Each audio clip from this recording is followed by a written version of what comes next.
Welcome to the Higher Energy Superpower. This is episode 11 of the Turbo Duo Cast. I am your host, Salvatore Mata, and to my left is my brother from another game show lover, Trenton E. Wright III. Esquire. Golf clap. Tiger Woods 98 golf clap. That's my line. My line. How you doing, Trent? Oh, just peachy. Good to see you. Haven't seen you in about 5 minutes. I know, right? Yeah. That's good. That's good. All right. Things go well? Everything's good? Oh, couldn't be better. Yeah? Got the mic back. I know. I can see that. You take the mic home with you. I did. On our last podcast, Trenton had some difficulties with his mic. We sent it back into life to MXL. They kind of straightened out a few things with us, and surprisingly, they just took it in and it did whatever it had to do and send it right back. Yeah. Which usually when they say, companies say that, they're like, they're not checking anything. No. Yeah. Got that 37-day limited warranty. Well, I'm glad you have it back. Hopefully that enhances our podcast a little bit. And today we're going to be talking about a retro topic that we're going to single in on one game this time, guys, because we think it's a big enough hitter. It's real big. House real big, cars real big, everything real big. The game. They like it. They like it when it's big. Yeah. They want the big ones. House you know what I mean? real big. Cause real big. Last podcast was Killer Instinct and Eternal Champions, but everybody wants it when it's big. Bigger is better. So they say. Sometimes. And in this case, it really is. We're going to be talking about Resident Evil today. We're going to be talking about some of the history of this game, what it's really meant for its genre, our memories of this game. I've got some stories to tell. Ooh, well, that's what makes it better.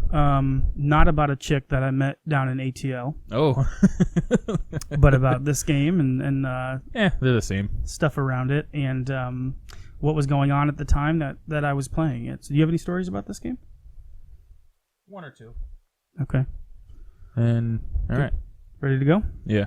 I thought I heard like a little like a little cut. Yep. Was that a cut? Was it or was it just? No, it was this. Okay. Well, why don't we get into some show notes from last time? Now, last time that we met, we were talking about on the last podcast. I tend to go down on rants, and I had a rant about eBay and how I was frustrated with eBay, and eBay sexually sucks frustrated, extraordinarily, biometrically, sexually frustrated, and just looking for an out when it comes to my sexual habits when it comes to eBay. And as I got to thinking about it more, there are some alternatives to eBay, and I don't know if you some as in you got OfferUp, you got Let Go, so you got Facebook, Mercari. So nothing is going to be as extensive as eBay because eBay has been around as long as it has been. Yeah. And for somebody like me who's looking for very specific titles, I'm not just going on and seeing what's new today. I'm looking for specific items. I tend to have to go more towards the eBay route. That tends to be what I have to do. Yeah. But if you're somebody who's possibly just starting in retro collecting, but if you're somebody who is really more just interested in kind of building your collection, and as titles come up that you see maybe that you don't know or maybe that you've played in your past as they come up, maybe it's something that you throw a few bucks down on and kind of relive those old memories and build your library a little bit. And there are for somebody who's trying to build their library that way, there are some options. And so one of the ones that has been around actually for a few years now is GameStop Classics. So I don't know if you know about GameStop Classics. I don't. What I know they were testing to try to sell like retro games and they still are. Oh, they still are doing so you it. Can, is it online only? It's online. So you can go online and you can go to GameStop's Classics. I don't know exactly what the website name is, but you can go in there and you can basically search any game you want, or you can search by system. And not every game's going to be on there, but there's going to be listings for these games. And the only issue with it with GameStop Classics is that it doesn't tell you if it comes with the manual, if it comes with the case, or if it's just a loose disc. Yeah, like that's not But- important, right? Well, but you can, but you can. There's free returns. So if it doesn't come in the way you want it, you can always return it and get your money back, and handle it that way. It's not very sophisticated, but it is an option that's out there. The other one, where I usually go to see what games are worth or what I should be paying for them is PriceCharting. .com, yeah. and Price Charting has their own service Right. where users can go on and they can list games and they can sell games, and it all uses PayPal, I think. And it's a pretty standard thing. And Oh wait, you can buy it from there too. right off of Price Charting, yeah, Oh. yeah. It's a I've market. never It's even used it. it's a marketplace, just like eBay. Oh, In fact, okay. it looks a lot like eBay when you're in that tool. You just go all the way down on Price Charting, and then there's a little button you can press to get in there. So that's an option. And then it's funny because I sold a game on eBay recently to a guy up in Springfield, Connecticut, Massachusetts, which is very close to Connecticut, and we were just kind of conversing back and forth about retro gaming, and just kind of got to talking. And he was telling me about, he's like, have you ever looked on Mercari? And I had never used Mercari before. And so I checked out Mercari, and Mercari has actually a pretty decent amount of games. I'm searching, let's say I'm just searching Sega Saturn. There's still a pretty good amount of listings on there. All right, we had a break in the action, folks. We, in fact, did not have success with Trenton's microphone, and we're having to go back to the spoon. It was all a lie.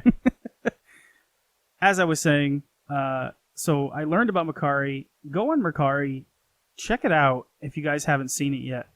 And much more than like Let Go, there's quite a bit of material on there, of product on there that you can pick up. So Oh yeah, I mean it's got everything. But I mean the amount of things that were on there, I was surprised. I mean you could build a collection through Mercari if you wanted to. Oh yeah, a lot of people buy wrestling figures and everything from Mercari. Yeah. So I mean that is a much more vibrant place than like a Let Go, or even a Price Charting, or even a GameStop Classics, in my opinion. Now you're not going to be able to pick and choose, but it's still going to be a place where you can find some pretty good games. I mean, I saw, pretty much a lot of the regular, most popular games were on there, and you're gonna pay less. The thing about eBay is that they charge 9% on top of the 3% you got to pay PayPal. Yeah. When you're a seller, so it's just it inflates that price by that much more. People would be more inclined to sell for probably cheaper if they weren't getting whacked every single time that they sold something. Yeah. Oh, I know. So that's my kind of show note rant about about eBay. It is what it is, but there are other options out there. So if you're not too crazy particular, you can actually build a nice library of a lot of classic systems. I mean, if I'm finding Saturn stuff on there, you're going to be able to find Game Boy and Nintendo and Super Nintendo and 64 and Genesis and Just scratching the surface of the game. yeah, so Metaphorically, not literally. yep. Now is the time where we do Sal's World Series Baseball '98 update. I am 30-2 now, so I was 26-2 last podcast, so I've tacked on 6 games. Doc Gooden is lights out, Shut him down. shutting them down. Have you seen him lately, by the way? Should I or should I not? He has got a barrel. He's working with a barrel. Oof. Let me tell you, it's On the ass or the stomach? let's call it a beach ball. He came out for Yankees Old Timers Day. Oh, did he? Recently? Yeah. This year when they had Old Timers Day, and Doc the Spock Gooden. it was something. Let's just put it that way. It was something. All right. Let's get into a little bit of. The name of the podcast that we found. So we played. I think we were playing the Texas Rangers, and we heard. Listen to this. Catch this.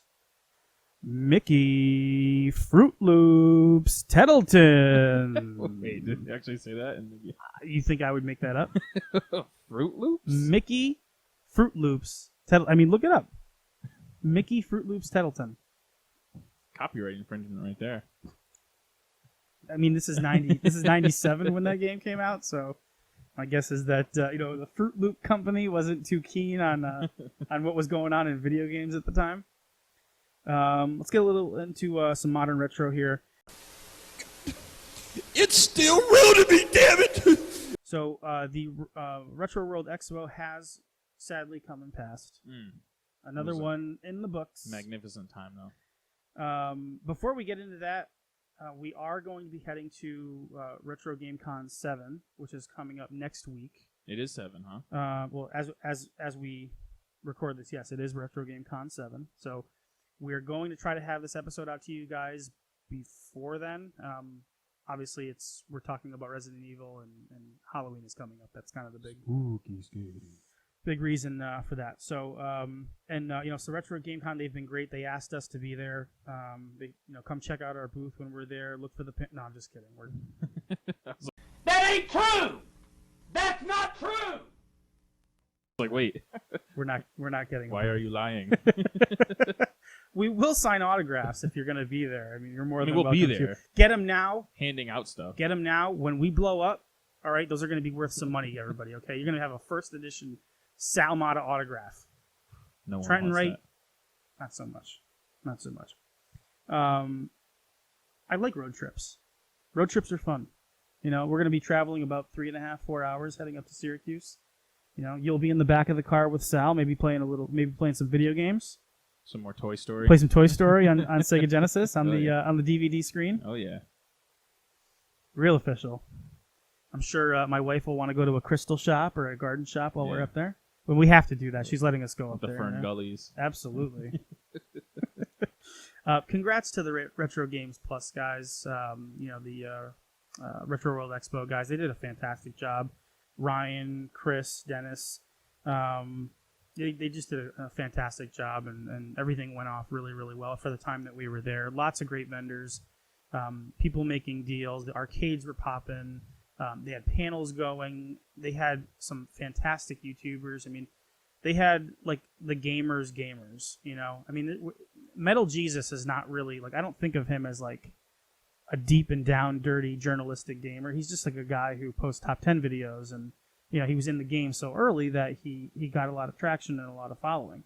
But he tends to bring on a lot of guests that know what they're talking about, Yeah. more so than him knowing specifically. Where when you have, Storm and Norman, the gaming historian, that's my name for him, by the way. Oh, Or when it's like, Yeah, or when you have Chris Alamo from Classic Gaming Quarterly, or Corey Carlson from My Life in Gaming. Like these guys are gamers, and to get those guys there, they're just really in tune with kind of what's happening in the retro scene. So kudos to those guys for doing a fantastic job. I think the thing that we both picked up during it was a kind of a concern for retro game scarcity, Scarcity. especially mainly on for some Sega. on some like Sega CD, Sega Saturn, and 32X. I mean 32X is there's like 10 games for 32X, Yeah, I so know. I mean it's but definitely for Sega CD, Sega Saturn, there were like the same 5 titles that we saw pretty much everywhere. The only decent one that I picked up was Iron Storm. And I got the case for Rise of the Dragon. We still got to get you your disc. No, I got it. Oh, you did? Yeah, I ordered it that night on eBay. Did you really? Yeah. You never told me. We did. I was like, yeah, I'm going to get it right now. $12. I don't listen, man. When he talks. Yeah, so I mean, there's some concern there. It kind of freaked me out a little bit. Like I started going on eBay, and I think I ordered like 10 games, I got a fever. all over than full price. Yeah. No, and I'm even noticing it now, and I don't know if it's because the holidays are coming or what's going on, but I'm noticing some of the titles when you go on eBay that were like standard or maybe uncommon, but they were always having 4, 5, 6 listings. Some of them don't have any, or some of them maybe have one, and it's an inflated price. Yeah. So that's a part where I see this is Because they know they have the only one up right now, so they can pretty much put it. But I'm just saying buy it this now is or a best this is offer. a worldwide organization that has it's got an auction. It's an auction that or an auction site that anybody can post something to sell, and there's one guy that has a copy of North by Northwest, or Golden Axe the Duel, or like very, very scarce numbers for some of these. Snatcher. some of these games. I don't know about Seven Whip Snatcher, but I'm sure that's, and it's only making these games that much more expensive. The Genesis Mini is amazing. I know that came out a while ago, but I haven't really talked about that. Genesis does. 16-bit arcade graphics. You can't do this on Nintendo. Genesis does. 16-bit sports action. You can't do this on Nintendo. Genesis Does.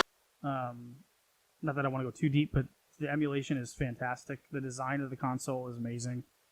And it made me start to think, after playing it and after seeing the design and feeling it, I was saying to myself, what would stop a company like Sega or Nintendo from just re-releasing one of their old consoles, or at the very least, just re-releasing cartridges or discs?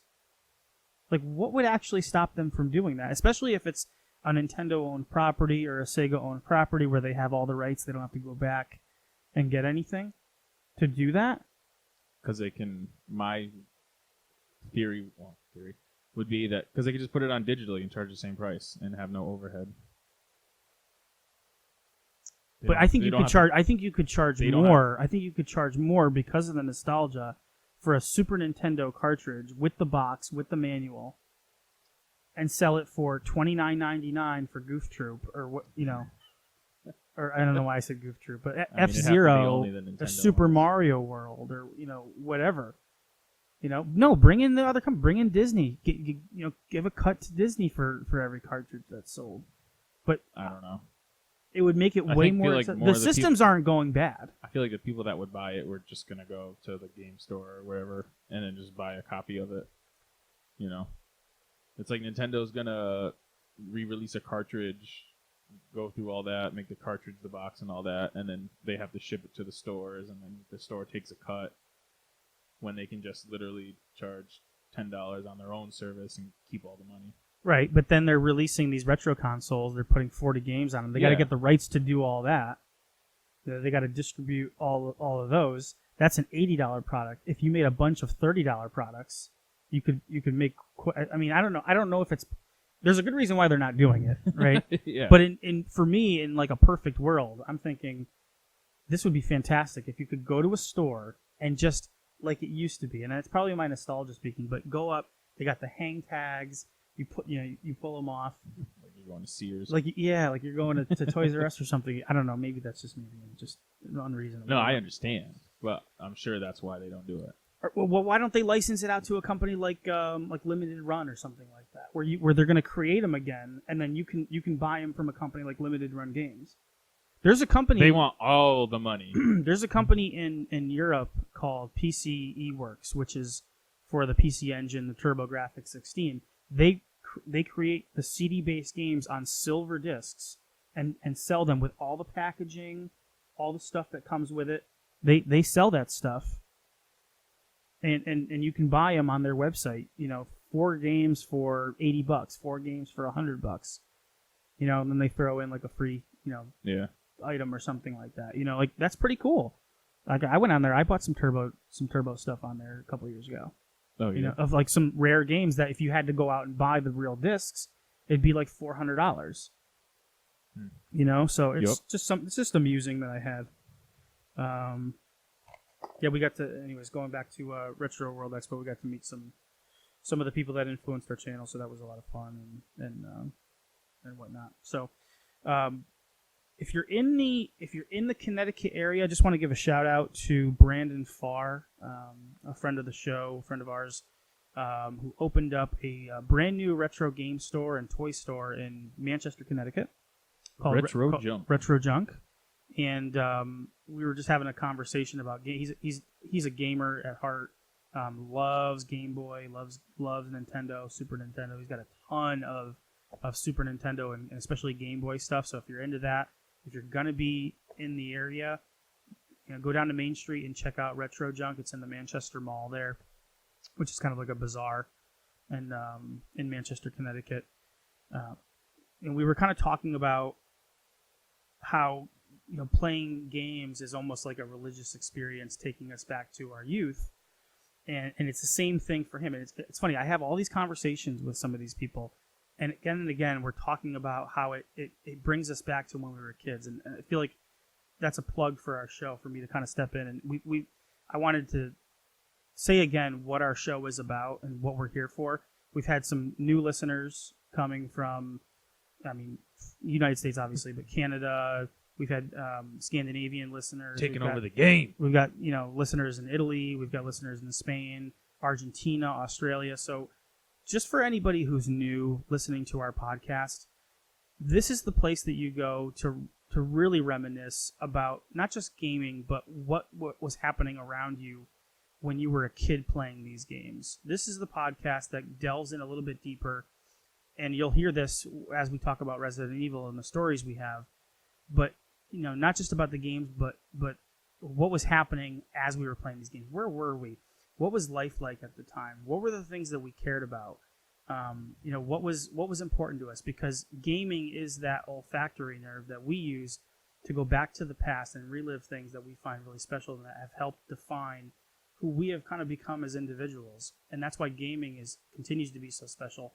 And I think that's one of the reasons why people go back to retro gaming, because it's something that they had from their youth that was so special, that was a safety net. No matter what happened during your day at school, in your life, the games never yelled at us. They never argued with us. They were just a place we could go to have a good time. Am I wrong about that? Way off. So for anybody who's joined recently, thank you. We really appreciate it. If you have any suggestions on what you want to hear or games you want to see or have us talk about, please reach out to us. We're on Instagram, Facebook. You can email us at theturboduo@gmail.com. Let us know how we're doing. Let us know what we're doing well or what you'd like to see added to the show. And we're just going to keep rolling with this, guys. We've got a lot of stories to tell from our past, and hopefully this sparks those memories for you and the things that were important to you and what was happening in your life as you were maybe playing some of these games that we're talking about on the show. All right, I'm going to shut up and get into more important things, and that would be Resident Evil. So Resident Evil was developed by Capcom, the Capcom Console Games Division. Should we pour out some liquor for Capcom? I had a Dogs vs. Shinobi ready to go, but I just got back from a meeting, and the guy that I met with gave me a hashtag unfiltered, or no filter. It's I don't know what that means. it's a New England style ale. So I had one. Thought he gave you like a Marlboro Red or something. No. So I had a beer already, and I feel like I won't be able to talk if I have another one, because those things they tend to have a lot more alcohol and they're heavier. You a two-hitter quitter. So I'm drinking cinnamon tea with honey to save my speaking voice. Oh, you didn't want to use agave? Should I do a sip? As always, great pod. Anyway, so Resident Evil was developed by Capcom Console Division, and from my research, I believe it's Capcom Division 4 is the division that ended up making, or the group that made the game ended up becoming Capcom Console Division number 4. It was published by the Japan Capsule Computers Corporation Limited, otherwise known as Capcom. Capcom. It was released on March 30th in the United States of America, March 30th, 1996 for the PSX, What a time. and in August 1997 for the Sega Saturn. You want to guess the sales numbers for this game, Trent? I'll give. Okay, so do you? It was so just to be PlayStation. just So the to be PlayStation fair. went out a year. Well, the PlayStation had not even a year. had 3 editions that came out. Oh, well, is this including all of them? I'm going to let you pick. Do you want to pick when it first came out? Let's just do the first one, and then I'll tell you what the rest are. March 30th, 1996. So the PlayStation's been around for just about 6 months in the United these States. are your all-time sales, right? And it came out earlier in Japan, but I mean the PSX. But international numbers for this game's sales on March 30th of 1996 was when it came out. What do you think the initial run of sales were for this game? 2.5 million. Wow. 2.75 million units. Now, we were talking about Killer Instinct last time and talking about how that game had sold 3.2 million units. I know. But the difference is that game was at the end of a system's life. Yeah. So you had this install base of users a full install. What did the Super Nintendo sell? 60 million I mean, O- sure. over its life. So think about the percentage: 3.2 million into 60. How many PlayStations I still don't. It's still weird though because have been sold feel by like that time? Killer Instinct still wasn't like. I mean, it was a game, but I don't feel like it's even though it sold that many, it's still not really But that's like what I talked about. But that's what I or mean. Whatever. So PlayStation hadn't really. It had just started to take off. Really, I mean, I don't even think Crash Bandicoot was out by this point, which was their mascot. Yeah. And it sold 2.75 million units in its initial run. We're talking about the long box, like the very first run of Resident Evil. Oh well, what is this accounting for? Like the first few months sales? This is just the first run. So this is that very first release on PlayStation 1. Oh, okay.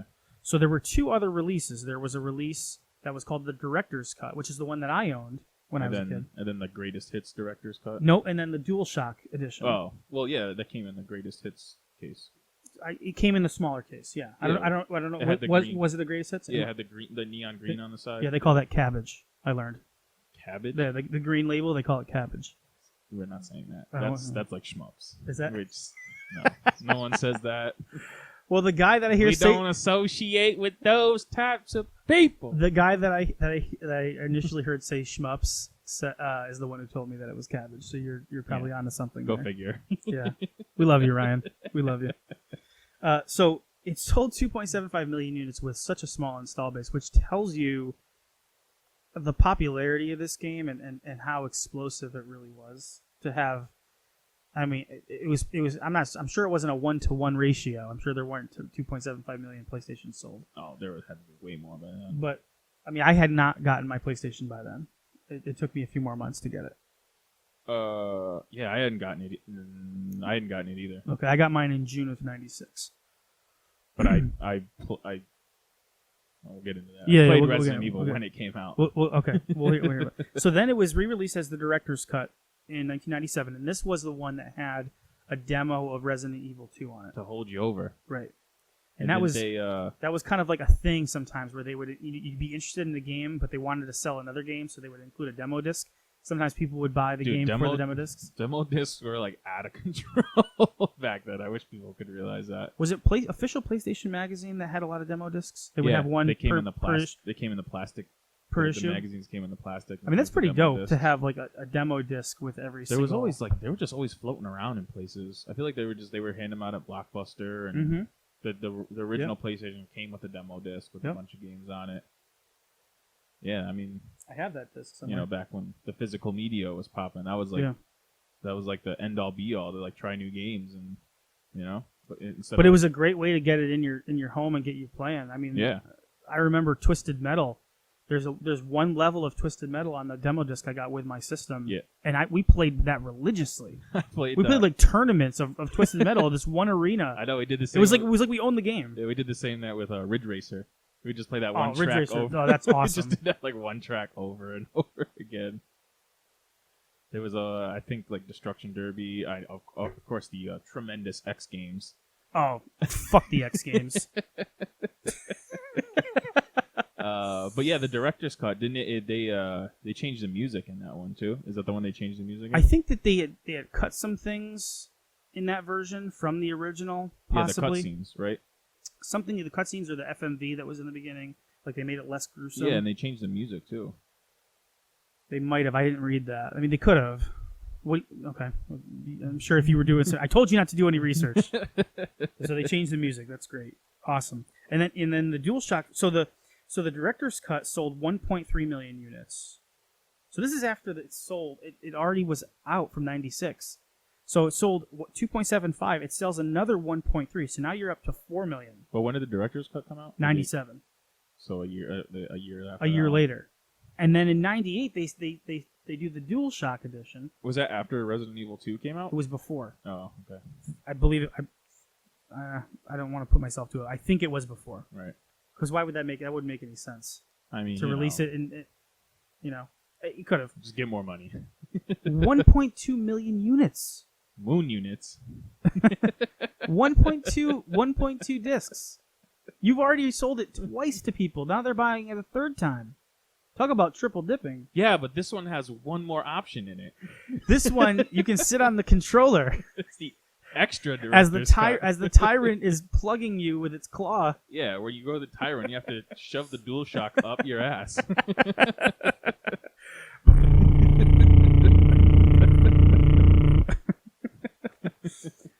So I mean, it crushed it. It's like, how many versions of the crushed it. same game can we put out within 2 years? Oh, the 97 numbers actually include 150,000 Sega Saturn units, so I apologize. That actually wasn't all PlayStation. But Oh, so they can say that I did my part, right? the only reason that I think it was ever sold on the Saturn is just because Capcom had such a good relationship with Sega, and they just didn't want to ruffle any feathers. Because it took them like 3.5 years Yeah. to put it on this to make it on the Saturn. How do we work with these squares?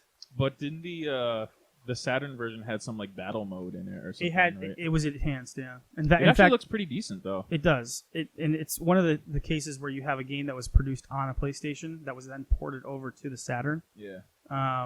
Symphony of the Night was the same, but Resident Evil fared a lot better with the conversion for some reason. And it's very playable. The frame rate's fine.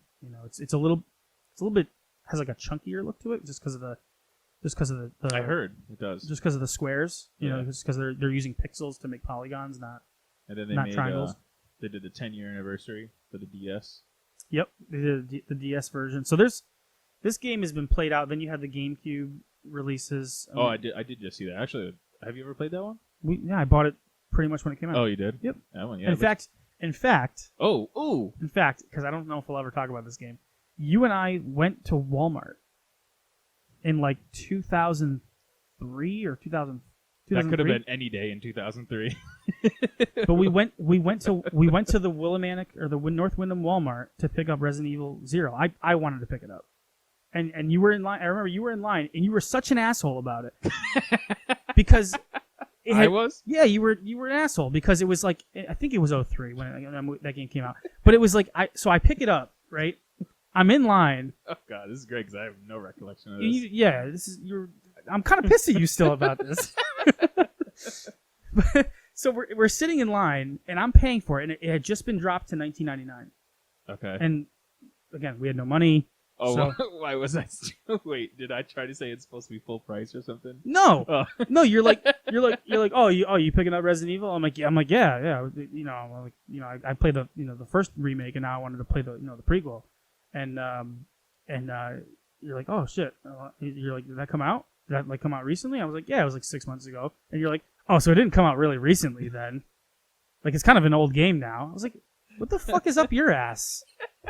I was hoping. Why you got to shit on my purchase? Like, I was hoping I would have said it would have rang up $19.99. I would have been to the person that. No, I think it's supposed to be $49.99. I don't think you could sell it for $19.99. That's something I would do. I don't remember that other part though. yeah, you're like just throwing shade at my purchase because it was. You're like, oh, that's an old game. Well, it's not that new. Like, oh, that's an old game. It's 6 months. It's like, and that's not you either. It was just kind of weird that you would actually say that. I don't know how you would remember that. I don't know, but it I've been it thinking set about me off. it every day. It set me off. I'm like, what do you care? Like, why are you being a jerk about it? You're gonna be able to play this game in a half an hour. Like, what's the deal? Some things never change. It kind of like brings it back for me though. I'm like, now I'm getting heated about it. I'm like, I gotta calm down. There's Podcast over. no it's gonna be like an episode of Maury Povich or something in here.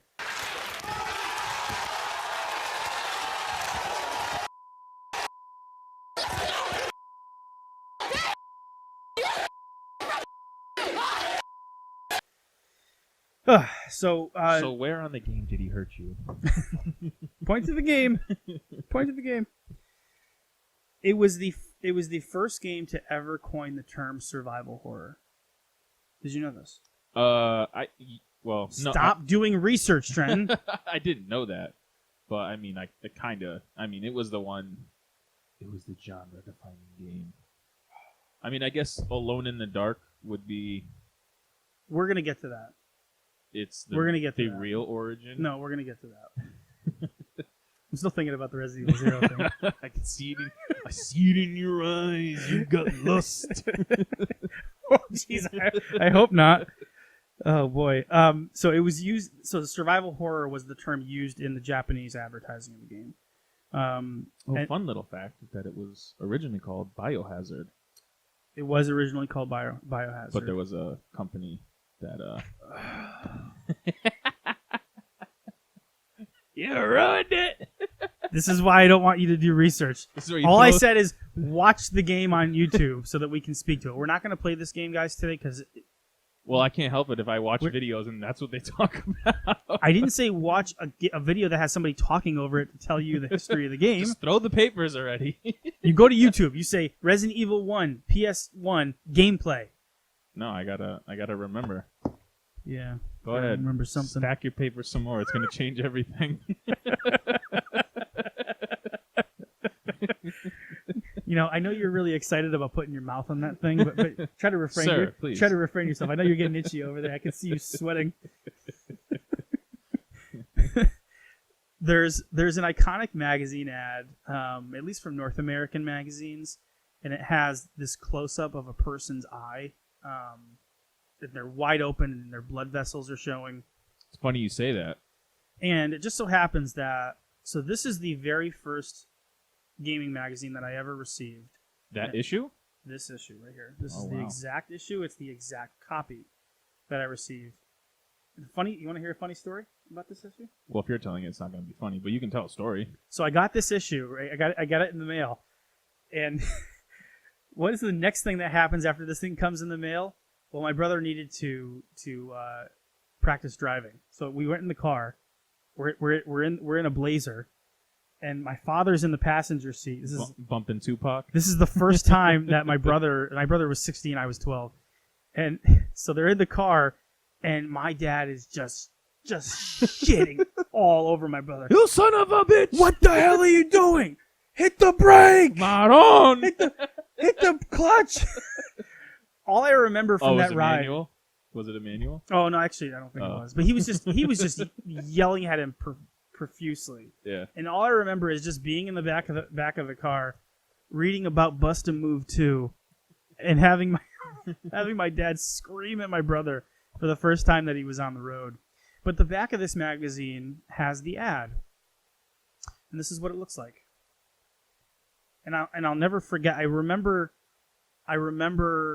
when the first time I played this game. I remembered what it was from this very ad. And they were because that's June '96. And they were still advertising. And this was it hard, huh? probably May that this came out. Oh yeah, they usually come out May like of a month '96, before. or it could have been a little bit earlier. But by the time I got it, it was probably mid-May. Yeah, no, because the issues would come out like a few weeks before, like whatever month it said it was. But I know that I got this before I played it because that's how I knew. And it says it's got this iconic slogan in the middle, and it just makes you it primes you for the game. It says, if the suspense doesn't kill you, something else will. And just kind of seeing that and seeing the gameplay footage, there's a bunch of crows attacking. It looks like Chris Redfield. It looks like he's getting attacked. There's a massive spider in one of the screenshots. So it just really kind of set the mood for the game. I mean, and that's the thing is like right off the bat, the presentation of this game, of the advertising, everything surrounding the game, is what I think really derives a lot of its appeal. You know, it's an ominous adventure.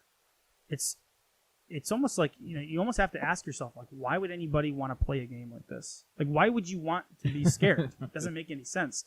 And I was thinking about it. It's kind of like that bad girl, bad boy thing, you know, like where you kind of want to just learn more. Like, it's like, what is this chick really about? You know, like, you know, or if you're inclined, what is this dude really about? You know, I mean, and so for those, you know, it's like that bad girl, bad boy syndrome, and it's like you want to go a little bit deeper, you know, pause. Yeah. And you just kind of get hooked, you kind of get sucked in.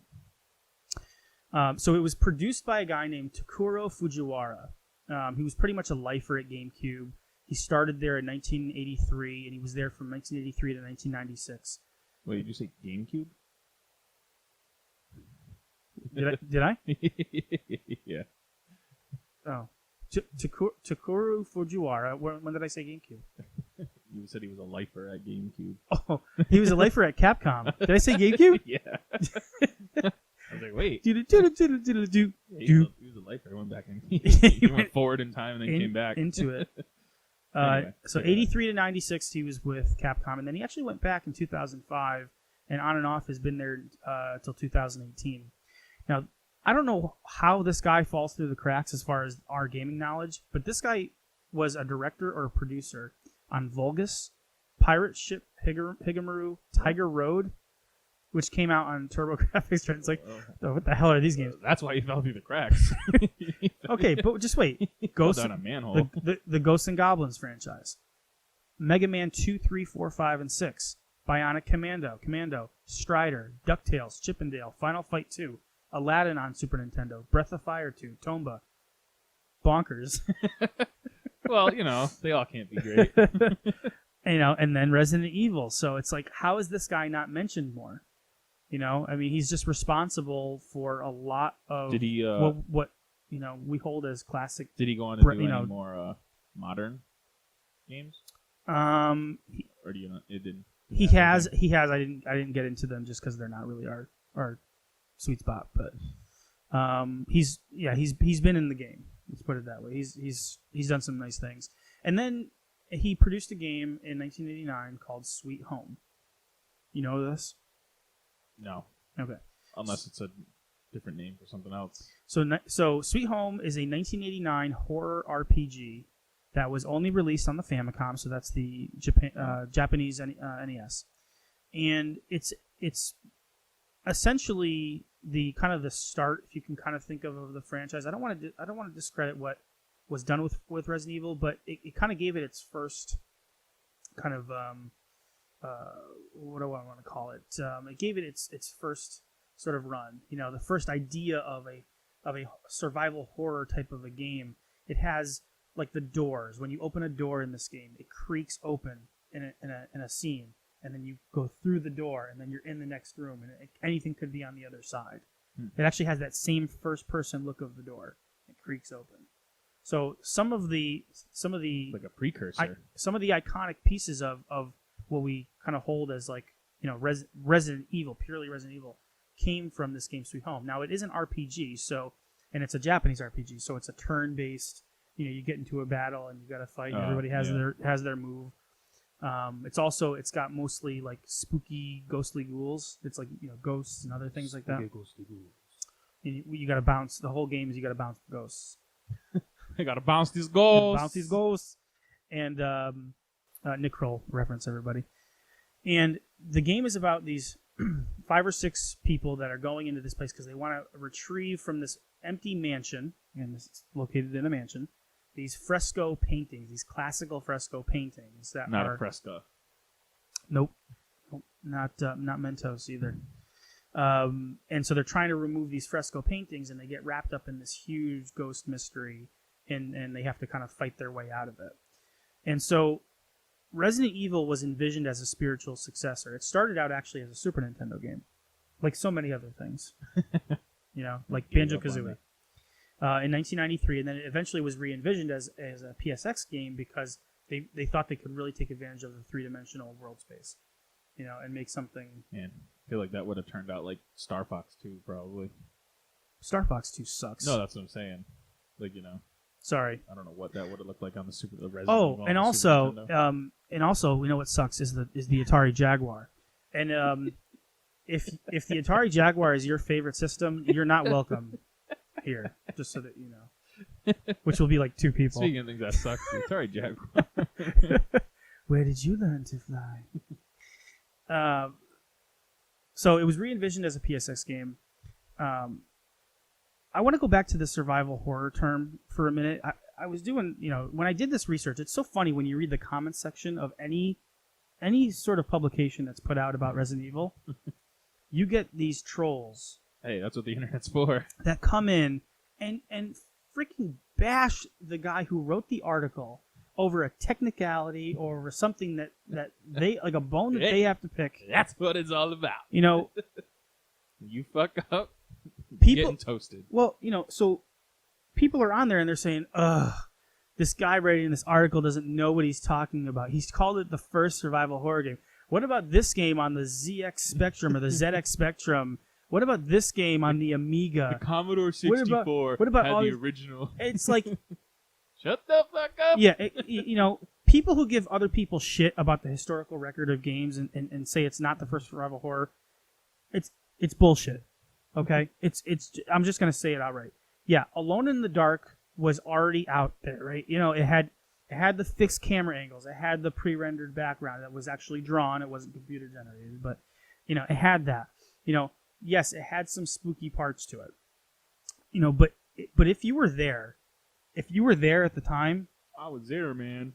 you would have known how important Resident Evil was to the future of this genre. Who knows what would have happened?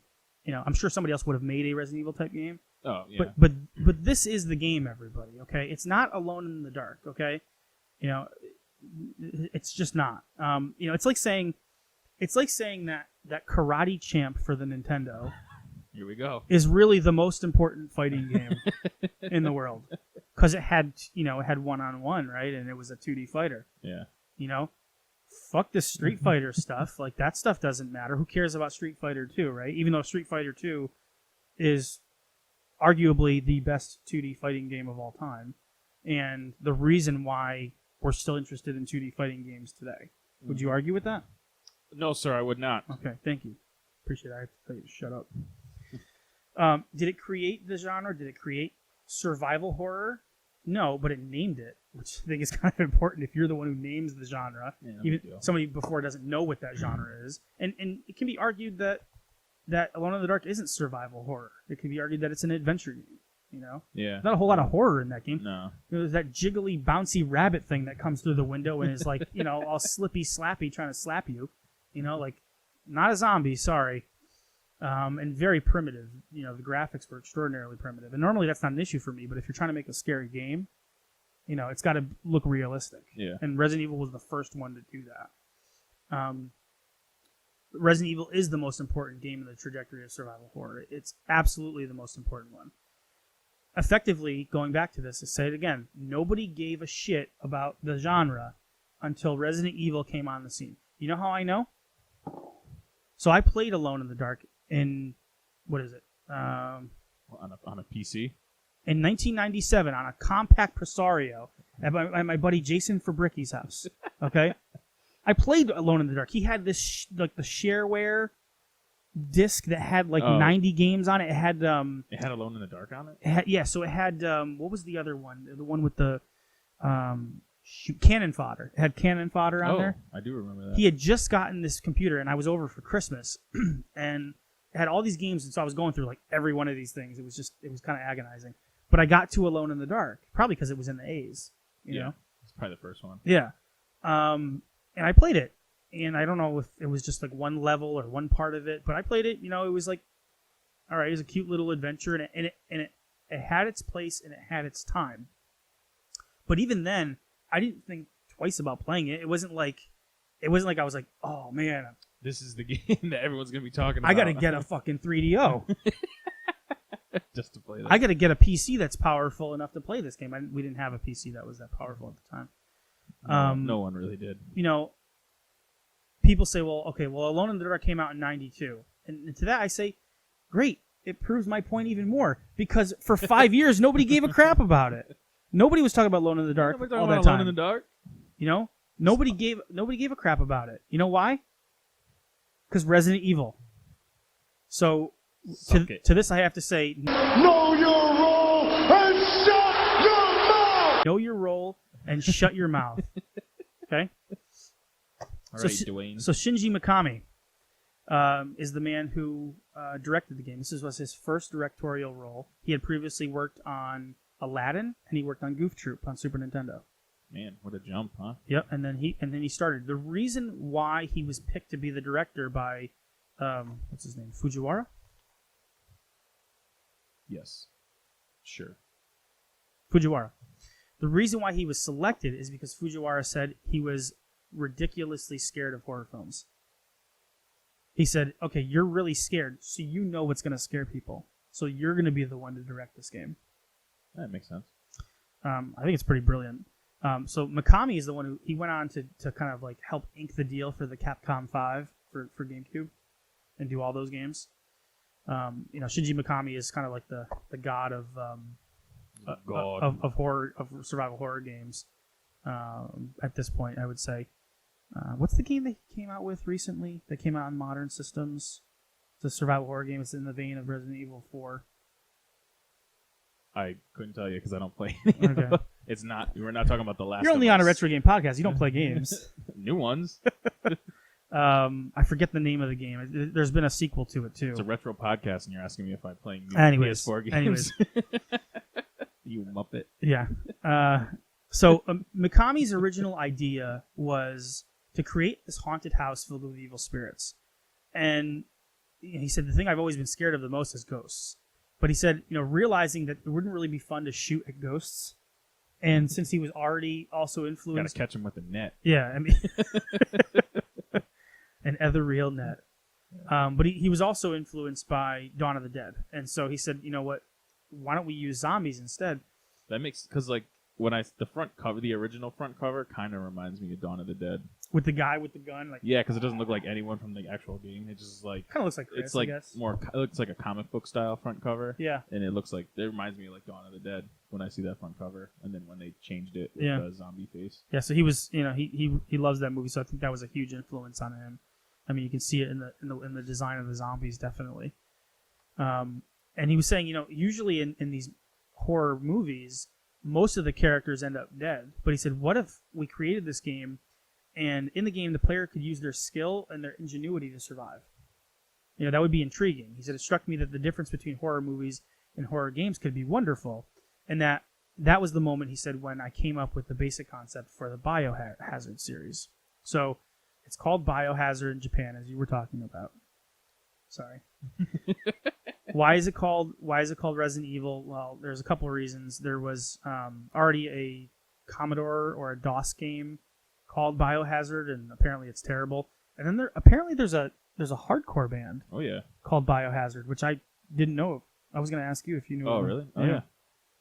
They I think I just saw them over the summer at This Is Hardcore. Did you really? They played, yeah. They're still like they're the- still banging, Oh huh? yeah. Oh yeah. They're like the OGs of like the hardcore.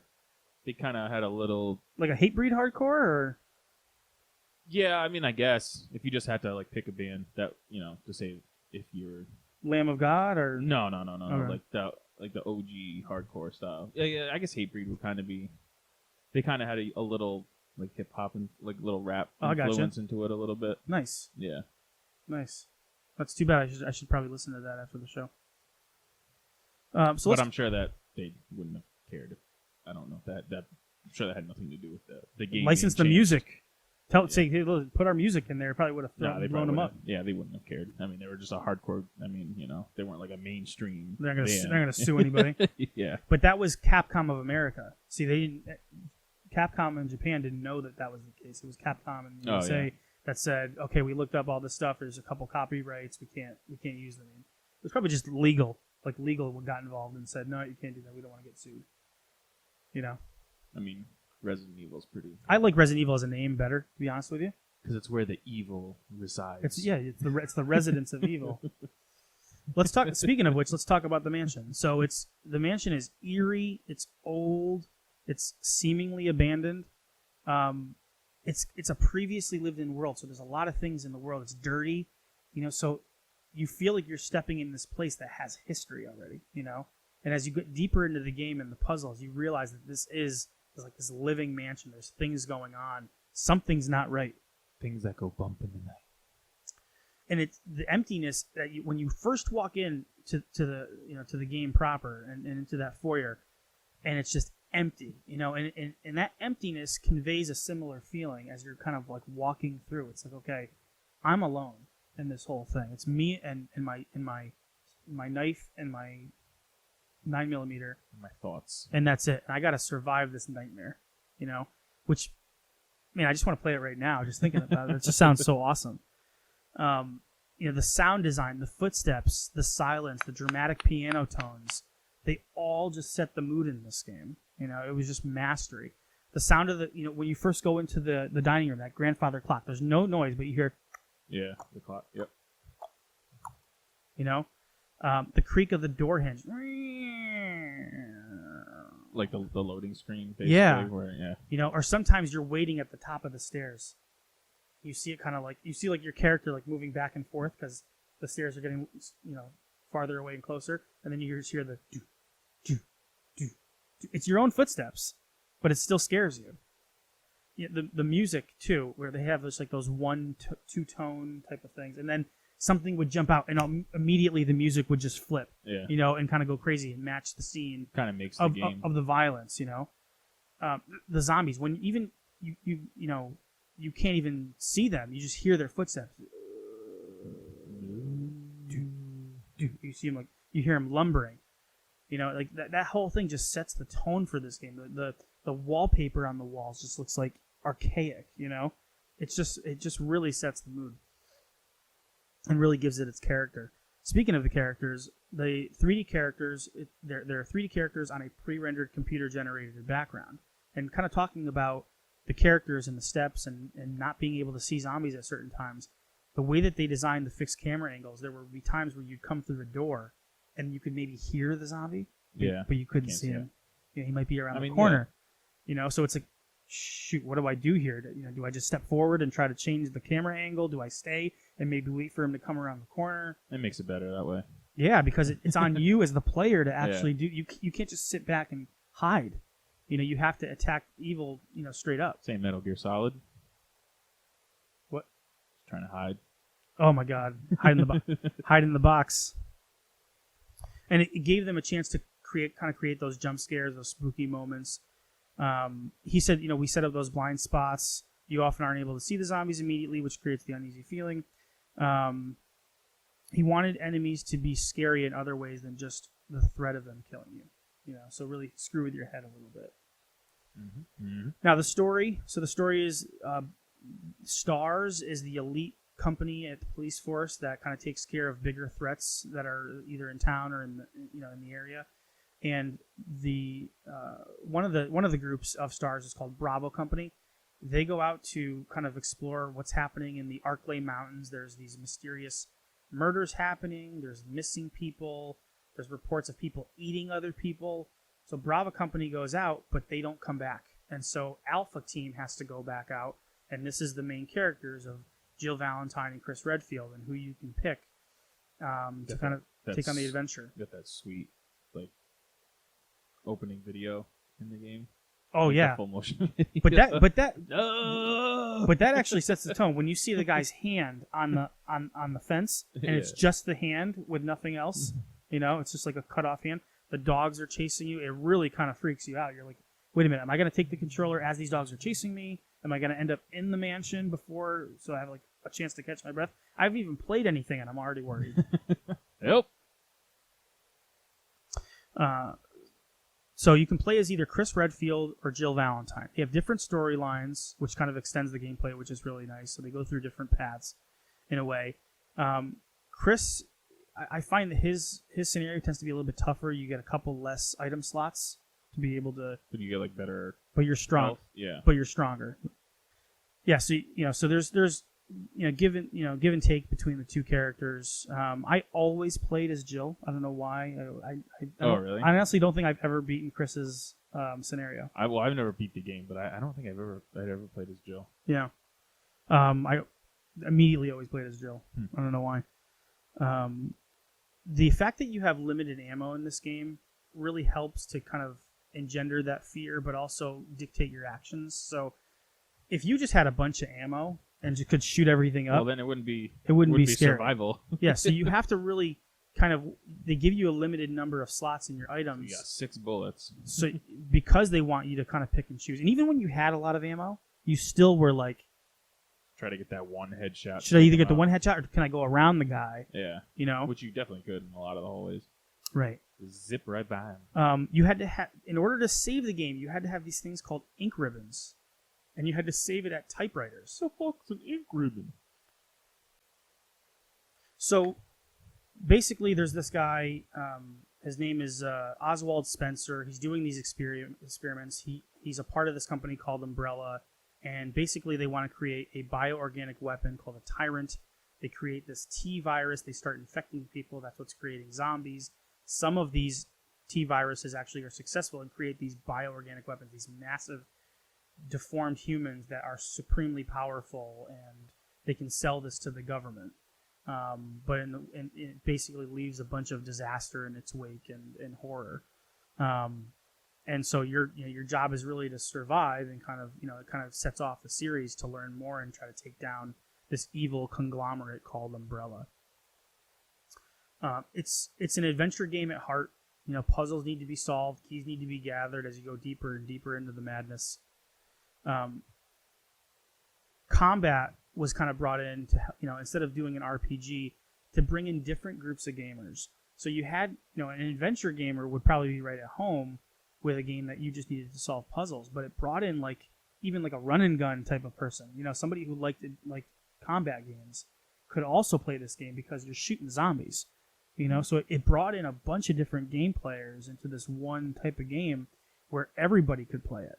Because there was something for everybody inside of it. You know what I mean? Yeah. Which was revolutionary.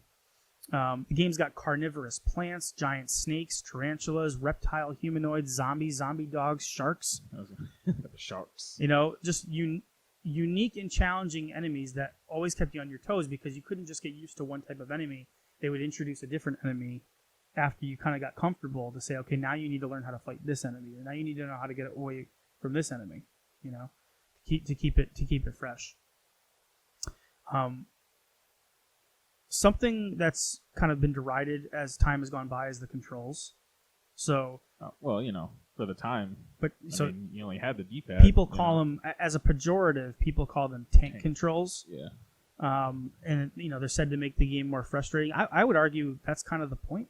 To make it that your movements are deliberate, that you have to really think about how you're moving through that world. Oh, yeah. So that you don't get bit by a zombie, or you don't get, a hunter to, basically slash your head off. So I don't mind them. I think that they're kind of part and parcel with the game. If it was too easy to get around things, then it wouldn't have provided that challenge, If you remember, and think about it, if you're scared shitless and you're in a mansion, who knows how you're going to be able to move. Then you just end up spinning around in a circle. Fuck. Go. And back then, we didn't scoff at the controls. Well, that's just what they were. Yeah. It was only later that people started criticizing. We didn't have the option. We didn't have 3 joysticks. Yeah. So, that's a little bit about the history of Resident Evil. It was a very successful game. It really tipped off a genre. It is the game responsible for what we think of as survival horror nowadays. I don't want to hear any more on the matter. Go to your room. It's not the first, man. Go to your room. Do you want to hear a quick review? What do you mean? Do I want to hear a quick or review? see some? So in terms of the review scores, I don't think I got to the review scores. Oh. So EGM gave it an 8, a 9.5, a 9, and a 9. Sushi X with a 9. Sushi X. After a long time in the making, Capcom's Resident Evil brings players an entirely new style of game where intrigue and fright plague the player from start to finish. Resident Evil at first glance may appear to be a clone of Alone in the Dark, but in reality it's a totally new experience, where the player must fight for his or her life in a horrifying setting. The ability to use 2 separate player characters with distinct starting differences adds to the variety of play. Another high point for Resident Evil is the utilization of many different weapons, along with the ability to solve tough riddles. As PlayStation titles start to expand into the next realm, Capcom leads the way by bringing players a great adventure with an unbelievable story. Leading the way! And also try Die Hard Trilogy, because that, I mean, that relates. It's a 3D game. So. And all the reviewers were just loving the game. From the Saturn version, which was released the next year, we've got Crispin Boyer. I forget what Sean's name is. Sushi X. But here's one of their reviews. How long has it been since the PlayStation version came out? But enough of that. The Saturn version is here and now, and that's what counts. This conversion is incredible. This one has some of the best FMV on the Saturn, and the game is awesome. The graphics are perfect, and the same terrible dialogue is intact, which is a good thing, really, he says. Saturn owners, if you've been waiting for this one, it has been well worth the long wait. So even then, they still loved it. The one review where I had to scratch my head is from a guy named Craig at EGM. This is what he says. Come on, Craig. Listen to this. I remember playing this game before when it was called Alone in the Dark. Resident Evil borrows heavily from that classic, but it isn't as good. Whoa. Although the graphics are good, the gameplay is slow, methodical, and repetitious. Most of the game involves killing bloody variations of zombies in order to get to an object. Then, repeat many times. Overall, Resident Evil is barely above average because it's ho-hum puzzles and repetitive gameplay. 6.5. What an asshole. He's probably getting paid by I was going to say, people. which payroll was he on? I know. It's like, come on, dude. I remember this game when it was Alone in the Dark. It's like, come on, man. What are we talking about? He's definitely getting paid from somebody. I mean, you don't write a Are you review. kidding?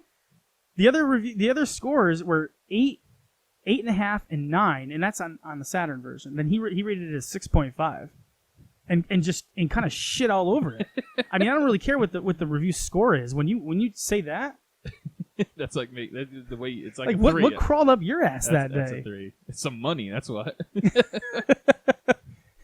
Well, money for what? Who's paying him? The Alone in the Dark developers. Tecmo? The That Dark developers. that sounds like a paid review. Scathing. I know. Scathing. So yeah, I mean, He's like I could, like, just so it doesn't look like I'm getting influenced here. I can't put it any lower than 6.5, but I'm just gonna dog the shit out of it. what if you rated it like a 2? He's just like this game is great. I had such a fun time. Although these things bothered me, I give it a 2. Yeah, Or he gives it a 10 and then just destroys it Yeah. in the comments. that just sounds like it's like a paid some bullshit. I don't know. I'm sure he didn't last. Seeing as I know the other 3 guys and I don't know him, but Yeah, that's Anyways. probably a reason why. not enough can be said about how important this game is, guys. I want to get into some memories of the game. I want to hear your memories of the game. I've got a few things to say about it. Do you want me to go first, or So would you go like ahead. to say? We'll go back and forth. Well, I just have one full story to tell. That's got different pieces, but I'll say my story first, and then we'll. No, you say your story first, because mine's probably going to be better.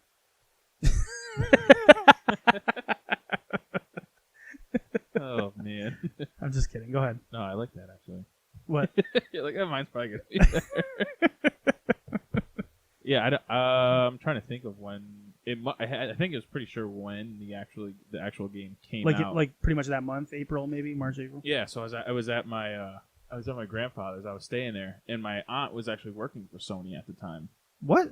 Yeah, she was working for Sony in New Jersey. Really? Yeah. I got like goose pimples coming up. Oh, Really? I didn't know this. I think it was like.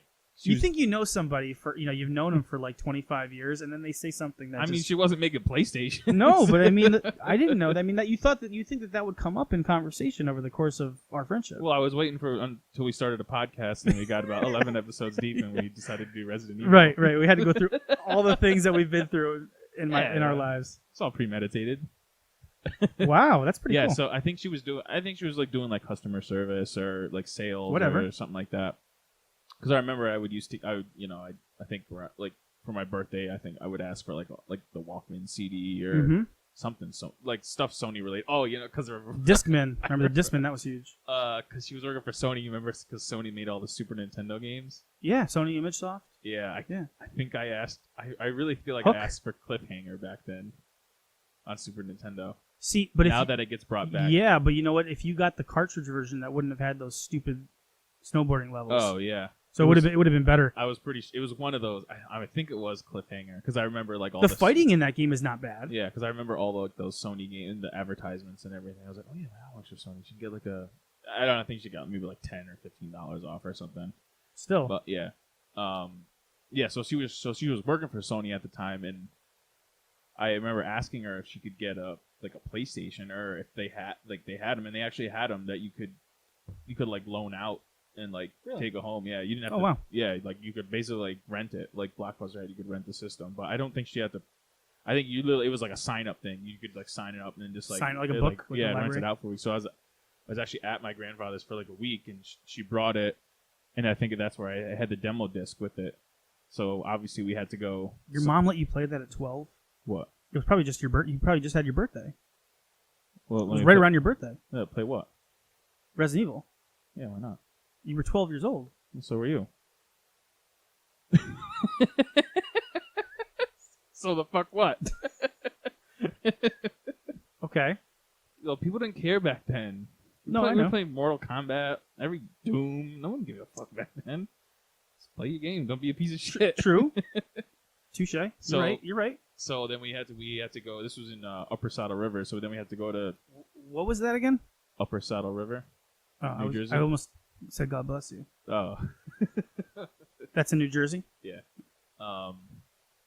So I think I just looked up like in the phone book. I'd look up like a video game rental place because There's something from the past. I don't think there was a Blockbuster near there, and so I had to like call them because I wanted to see if they had Resident Evil. So we called whatever the place. Oh, you yourself? Oh, yeah. Because you were getting the magazines at the time, Oh yeah. so you knew about Resident Evil. Yeah. See, I wasn't getting magazines, so I didn't. I wasn't in the. I wasn't in the loop, man. I wasn't in the know. I didn't have in any friends March. either. No one else was talking to me. No, nobody would talk to me. That's why I grew up this way. So we went down there, rented the game, and that Yeah, was like, Carol Wright, what does my mom have to do with this? because I was at my grandparents'. okay, grandmama going out and doing that for you. That's my story. Does not include my mother or None of my stories do. or a relative. Unless she's beating me. Don't get a C on your report card. Yeah, so that was like the first. I played it just by myself, like That for is the first that time. is. Let me say, as a 12-year, that is straight baller. that you would be like, I'm 12 and I want to go rent Resident Evil. Yeah. I mean, You crap your pants? no, but almost. Wow. Yeah, I just remember that the first time where you walk into the mansion for the first time, you go into that door on the left, where you go through like the dining room or whatever, Mm-hmm. then you go into that, open that door on the right, The corridor, and then the zombies there. eating Kenny. Well, there's the kind of the FMV sequence where he turns his head. Yeah, you hear like the blood falling off of his mouth or whatever. And- his and- mouth is just covered in blood. That whole Oh, man. that whole scene I'm is like, so fuck, iconic. and you're like trying to like pull out you're like, fuck, what do I do? And then you just fuck. I remember the first time, at least the first few times, just like chew your neck, and then you would die, and then then you just have to start over again. And I'm like, well, fuck, I'm not doing that. So I was like, You let's go. died. Yeah, let's go option B. Let's go to the other door. The other door. Yeah, that was way worse. That's where you go through. You go. Yes, you, yes. You walk down that hallway. Yes. I think you take that left, and then like as you get towards the end, all of a sudden the fucking dogs come smashing through the window. It's you go straight through the door. You take a left, and it's that corridor right there it's got like these tables set up on the side, and the windows are on the right. Scared me out of my skin, man. So you all right? So you rented this game. You're in New Jersey. You plug in the game. Did you get any other games while you were there, or was Resident Evil the one you wanted to play? I think we just rented that game, and then I had like the demo disc. The demo disc. So did you continue? What do you mean, playing the game? Yeah. Oh yeah. It's weird because I don't really remember much after that. I just like those are the two scenes I remember the most, and the room where you gotta like move. It's one of the puzzle things where you gotta like move the clock, I think, or some stuff that's in like the middle of the room, and you gotta like walk up on it. Okay. I don't remember the specific scene. But Oh yeah, but like I don't really remember getting too far into the game. yeah. There's a lot of parts where you have to push something to kind of get Yeah, either up yeah. to a ledge or Yeah, kind of push something out of the way to get something behind. yeah, because I don't. There's a lot of that in that game. Yeah, I don't remember like. Or you got to get the a whole- map inside of like the woman, Yeah, the woman, yeah, you know, yeah. the clay pot, Yeah, and yep. so you got to push the little step ladder, Get all your little not the potions, but the the herbs. yeah, like the green herbs. Yeah, or the and first aid? Yeah. Now that was like I don't really remember much after that. And I remember when I got back, I think I How did you feel after you played it?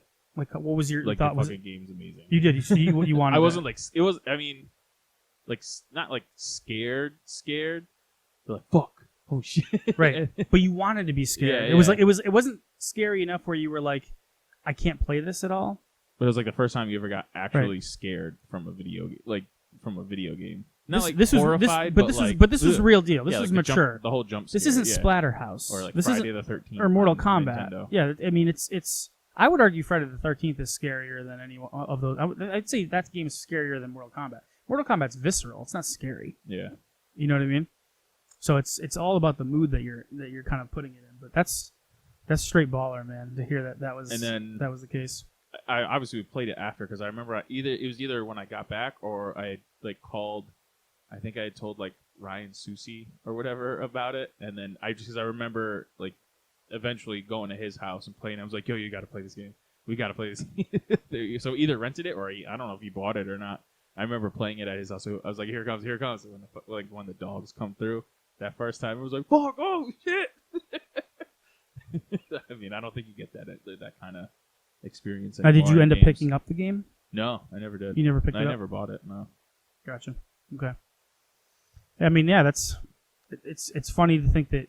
So this game, you'd think it would have been for a more mature audience, but it was kind of that case where the older kids wanted it, but because they wanted it, we kind of wanted it, and it was almost this kind of thing where the game itself spanned everybody. It was what everybody was talking about. It was the game of its time.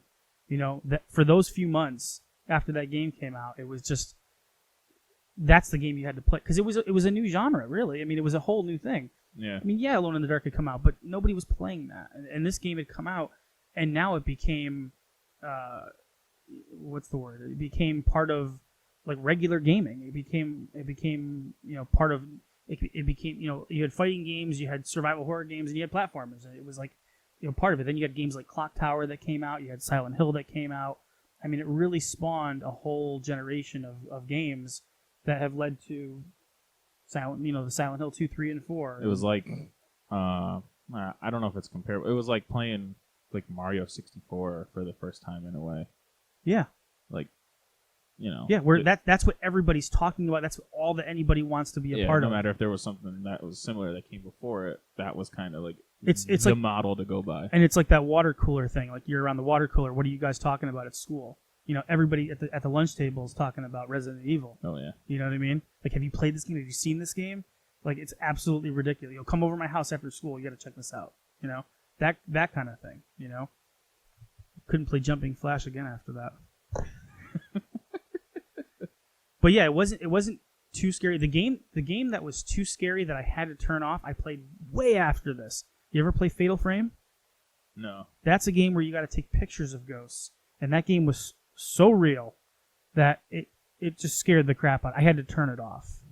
Like I shut it down. I got it at it was one of those Blockbuster. They're selling it, like kind of clearance things. Yeah. And I got it, and I was like, "Oh, this is supposed to be like a really scary game." And I'm like, "Yep, this is a really scary game that I don't want to play," because it was that eerie. It was that creepy, and the ghosts were that scary. So you check out some gameplay footage. You guys check out some gameplay footage of Fatal Frame. Just watch it. Don't play it. That game is too much for me. So it's kind of similar for me. So I was 12 years old. I think it was May. At first I thought it was around Easter, but I actually think this was like around mid-May, late May. And the reason why is because it was Little League. We were in the middle of Little League season. Which, Little League is sort of like that kind of thing. Little League is the major leagues when you're in it. Yeah. It's the thing that everybody's like stoked for, excited about. You play a Little League game, and if you win, the next day at school, you're like walking on air. You're like, yeah, we cracked that ass on them. Talking shit. They couldn't handle us. Like, we cracked it, And you're still talking to your friends the day after. You're like, man, we buried you guys. We buried you guys. I went 3 for 4 or whatever it was. It was like, we crushed it. Little League was huge. It was everything. You also had more involvement from the parents. You had it was almost like you had a crowd watching every single game, rooting you on. After that, it was like, Pony League or whatever. Nobody cared. Like, nobody cared about baseball at that point. It was like, well, you're older now. Like, that's not that big of a deal. Yeah, Little League was like the end all be all. Like minor league, right? Whatever. Right. We call it Farm League. I'm trying to think of what there was one after Little League. I can't remember what it was called. Pony League, or you guys may call it Babe Ruth. No, we didn't call it either one of those. But I mean, after Little League, it's like people that were good in baseball, they just played in that school, like Right. they just played School in the ball. school. Yeah. Yeah. So it was And not many people care about school ball either. So there were 5 or 6 teams. There were 5 teams in my league. There was the Reds, there was the Dodgers, the White Sox, who were yellow for some reason, the Tigers, which were blue, and then there were the Cardinals, and we were orange. I played for the Cardinals my entire way through from 9, 10, 11, 12. And we had this. So the coach, his name was Ed Haushold. And he kind of was like, Ed was just like this amazing guy. He almost was like a kind of like a father figure. He never got upset. He only was everything was a teaching moment. And he taught me like everything I know about how to play baseball was from Ed Haushold. He was just an amazing guy. He always had a blow pop in his mouth. Why wouldn't you? Always. No matter. If you have the option of blow pop or no blow pop, the blow pop. Always had a blow pop. It was always a different flavor, but he always had a blow pop in his mouth. And It's got to be blue raspberry. Blue raspberry. That's true. The blue raspberry is boss. And he was just so excited for us. I just remember him being just so excited about us playing and excited for our success. And even when we lost, he pulled out, little nuggets or moments that. What did you say? You go. I'm gonna watch this back afterwards. And I'm probably gonna laugh. He was the best coach. I mean, he was just the kind of guy that you'd want to have as a coach. He was just the best. And the sad part is we lost Ed a number of years ago. And it's like the good die young kind of a thing. He was a great guy. At least for what I knew of him, he was awesome. So we miss Ed, but Ed has 3 sons. Huh? So we got like 10 minutes. Okay. I think Yeah. All right. So Ed had 3 sons: Brian, Matt, and Eric. Yeah, got Eric all 3 of them on there, huh? Yep. And so it was kind of. So Brian was my age, and Brian was the youngest. But it was kind of, we had baseball that we were, kind of tied us together. But we also had, 2 brothers, and so we kind of had that in common. But it seemed like when baseball season would come around, Brian and I would hang out a little bit more. Well, got that in common. Yeah. So, we really didn't kind of hang out outside of it, but whenever baseball season would happen, we'd kind of get together every once in a while. And Yeah, you had those friends back then where they were either you'd only talk to them in school, really, Right. or if you were on a team with them, then you wouldn't be like hanging out with them or whatever, No. like after school. No. Brian was... Which I guess would be kind of like your work friends now, You Yeah. talk to them like your best friends at work, but then, when you're out of work, you don't really hang out with them that Right. much. But I ended up sleeping over his house one night after maybe probably like a baseball game. yeah. Brian was funny. He was like the kid that was like the troublemaker.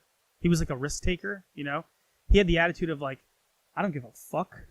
I'm gonna do what I want, and there's nothing you can. I think it might have been like a youngest child syndrome. I'm going You know? to splash Yeah. the pot. Yeah, whenever I want. So we bonded over baseball, and one night I ended up sleeping over his house, and so they had like a split level house. It was one of those things where you walk in and you can either go down to the basement or you can go up to the living room, kind of thing. You know what I mean? Yeah, yeah. And then the kitchen's right there, and then the bedrooms are on the other side. So Eric, by this time, would have been probably like 18, 19, and he was living in the basement of their house. And so this night I'm there, and I had already gotten this magazine by that time, and so I kind of knew of Resident Evil. I took it everywhere I went. No, it kind of started my interest in really hardcore gaming, and led to my subscriptions and where I got my news. So I don't know. Again, I don't know who sent this to me, but I got it in the mail. So it must have been EGM knowing something about me from Maybe someone something I sent in, or maybe a signed you. Babbage's thing or something like that. One of those like tearaway things in the catalogs. Where it's Could have been free 3-month subscription, and then you get to sign right, up. right. So we're down in this basement, and Brian's like, "Hey, you want to play the PlayStation? My brother Eric just got a PlayStation. He got this new game. It's pretty cool." He's like, no, I don't want to. I'm like, absolutely, let's check it out. So he gives me the controller. It's the very beginning of the game, and he's like, so this is how this is kind of how you hold the gun, and this is what you do, and this is how you walk forward, and I'm like, all right, so where the frick do I go? Like, what do I do? Figure it out. And he's like, so go down this doorway right here, and I'm like, okay, so I go right, and the door opens slowly, and I'm like, I'm already scared out of my mind because I don't know what can happen. I know a little bit about this game, but I've never seen it in action. So again, this is like 3D gaming is like a new thing for me, other than the 32X. Was this? But when you were playing it, is it right from the beginning of the game? Like right from the beginning. Okay. So I saw the opening FMV, Yeah. and so I go into the right hallway, and I think that's where it was. And so it's just a hallway, and it's just whisper quiet, like you could hear a pin drop, and in the game. And I'm like, what do I do? He goes, just continue to walk down this hallway. He's like, I'm setting you Yeah, up. yeah. I'm like, is anything gonna jump out? And he looks at me. He's like, no, you're fine. Just keep walking forward. So I'm like tiptoeing. That's right, you little Tiptoeing. bitch. Yeah. Stop So- being a bitch. Just walk. So we're tiptoeing, and I'm like, all right. So there's nothing in this hallway. So I just floor it forward, and then all of a sudden, the dogs jump in. I drop the controller on the ground. I'm like, what do I do? I'm pointing at the sky. I'm shooting off rounds Yeah. like a crack addict. Shooting loads everywhere. Eric and Brian are dying. They're on the ground laughing at me. And I'm like laughing too because I'm like, I don't know what to do. And I'm like, at this point, it's done. These dogs are like slurping me up. And I'm dead. And it's just like, they totally set me up for this game. And deserve it. had some fun with me. But, after playing that, I was like, I want to go back in. Like, I want to play this game. Now he's like, all right, well, my brother's, he wants to play Legacy of Kain. I think he had gotten Legacy of Kain as well at that time. So he was playing Legacy of Kain. Yeah. Legacy of Kain is great. No, I know. But we're talking not when it comes but- to Resident Evil. Yeah, so like we left and we ended up going upstairs, and that was the first time I saw Vector Man. He had Vector Man on the Genesis too. We played that on a black and white TV up in his living room. Damn, a black and white TV. Yeah. After A 9-inch black after and playing white this, I'm TV. like I'll do this. This is fine. I'm comfortable with this. And I was blown away by Vector Man too. But that was my first experience with this game, and it led me to get Resident Evil 2 and then go back and get the director's cut of Resident Evil 1, and I loved both of them. And how I talked about how Resident Evil 2 was the first game where I kind of made my own strategy guide. And Oh, you did? and bound. I talked about it on one of our podcasts. I talked about how I bound it together, and I drew like a ripped out tongue. And Yeah, it was probably a bad story. That's why I don't remember. yeah, it was terrible. So that's one of the games I want to pick up. Hopefully, The new one? No, Resident Evil 2 on 64. Oh, the 64 version. Yeah, I it's want not to too get bad. that one. It's not too bad. Yeah, so it's just so this game was like it just was it was just sucked into our brains at that point in time, and it's just a special game because it reminds me of Brian, it reminds me of Little League, and it reminds me of Ed and those times that we were going through then, and how special it was to experience the PlayStation for the very first time, and this fully 3D environment and the horror of it all, and just a new level of gaming that we were put upon, and just the possibilities that came from that. It was just so exciting. And then, like, it's weird because when you think about it back then, it's like you're just playing Resident Evil and you're just like, all right, I guess this is the game we're playing. It's not like you're thinking, like, this is the game No, that you're not. defined a generation. You're just like, No. all right, this is what we're playing now. No, the game that did that was Super Mario 64. No, yeah, I know. But you're not, you're just thinking, No, I know like, I know what you mean. you're like, right, this is what we're like playing this is what now. we're playing, but Yeah. but if we only knew then Yeah. how we felt And then you now look about the back game, on it, this is like the most iconic game ever made. Yeah. And we were just like, how special it really we were just like, really all right, was. like, this is just the game we're playing now. Yeah, we just knew we liked it and we wanted it, but Yeah. it was part of what kind of shaped our interests, my interests in video games and what I like and the kind of games I like to play. And for that, it has to be commended, and it has its place, and it's such a special game, and there's nothing more I can really say about that. But kudos and hats off to Capcom and Shinji Mikami for making this game. Thank you so much, and I just want to go back and play some Resident Evil now is what I want to do. Start up a new file and get I moving. kind of do want to like play. I've never beaten the game, so it's like That's what we should do. We should just play it here. We should start up a file and just play a little bit at a time. boot it up. So, But thank you guys so much for being here for this podcast. We love doing these for you guys. So if you have any suggestions or thoughts on the show and what you'd like to see, we've got a pretty good catalog and database of games that we've played in our past that we probably would have stories for. So if you want to hear specific games, let us know. Hit us up with questions and comments, either through our posts on Instagram, Facebook is the Turbo Duo, and send us an email if you'd like. It's theturboduo@gmail.com. If you can put up a review on any podcast services that you're using, like iTunes, that always helps. Apple Podcasts would be great. Apple Podcasts. Yeah, because they changed it. I say iTunes, but Yeah, Apple I know. Podcasts. That really would help us to get seen if you want to hear more of this content. You want a scene? That would really help us to get more people listening to the podcast, because we really think that there's people out there that want this information but might not necessarily know about it. So if you can share it, if you can tell a friend about it, that would also be helpful. I told someone today about it. Yeah, but you're on the podcast, so that doesn't matter. No, who was delivering some stuff for us at work. Yeah. I don't even know what. Oh, because he was asking me what Did you give him else. the card? Yeah, because he was asking me what else I do when I was talking about like the video game bus, and then I was like, oh, then I got a podcast too. He's like, oh, you got video games? I was like, yeah, and then I was like, Oh, you got video games? yeah. He's like, yo, that was my. Because I was telling him we were doing Resident Evil. Yeah. He's like, yo, that's my shit. So I fucks with that. everybody fucking loved Resident Evil. Yeah, so Everybody did. So I gave him a card. He Everybody followed us on Facebook too. Yeah. I was like, word. Yeah. So, but anyways, thank you guys again for listening. And with that, be safe, be happy, be healthy, and as always, keep it turbo.